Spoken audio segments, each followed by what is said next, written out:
Hi,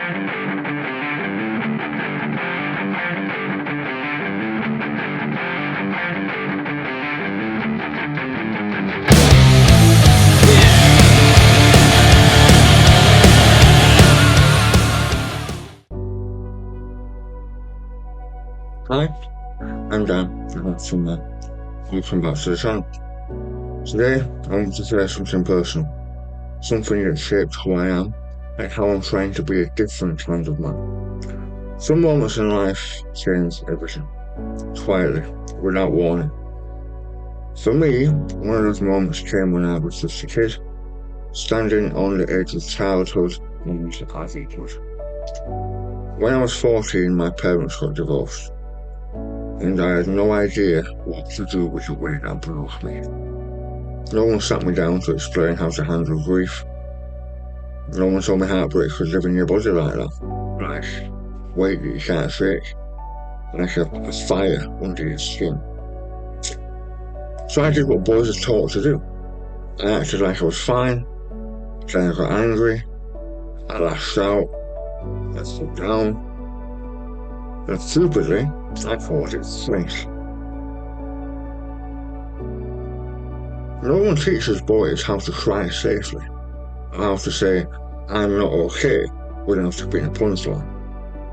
I grew up thinking the only acceptable emotions were anger and silence.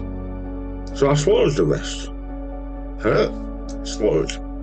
Fear, swallowed. Sadness, you don't even name it. I became really good at pretending.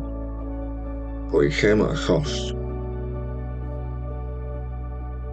Here's the thing, unspoken pain doesn't just disappear.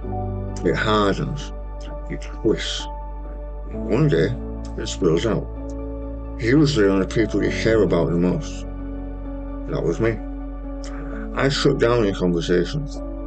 I'd avoid intimacy by making everything into a joke. I get defensive when someone tries to get close, because closeness means risk. And I didn't know how to risk. I didn't hit anyone. I wasn't cruel. But I wasn't reachable. And that's its own kind of harm.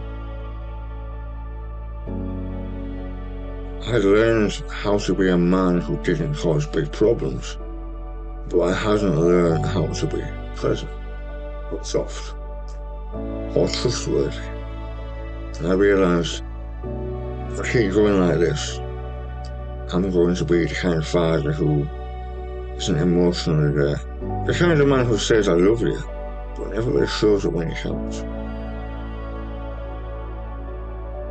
Now, I'm trying to unlearn it all. I'm trying to be the kind of man who doesn't flinch from feeling. Not just for me, but for my son.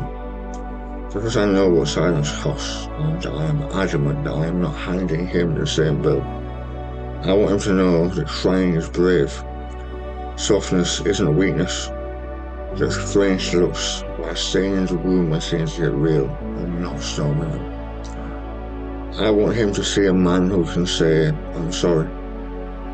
A man who can sit with pain, not just pass it along.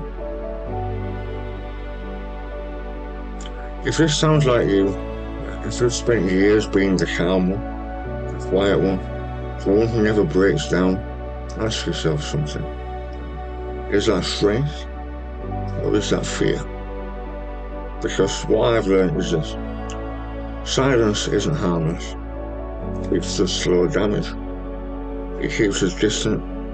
It keeps our kids guessing. It keeps our partners lonely. And it keeps us from healing. I don't want to be the man who passes that silence down. I want to be the one who breaks it. So, I'm learning to speak, even with my voice, the way that it shakes, the way that it doesn't come out quite right. And I'm showing up, even when I'm scared that I'll mess up. I'm trying to become someone my son can learn from, not recover from. I used to think strength meant saying nothing. Now I know it means saying something, even when it's hard to say. Say something. Start somewhere. This is how we end the cycle. So until next time, and thanks for watching. See you later.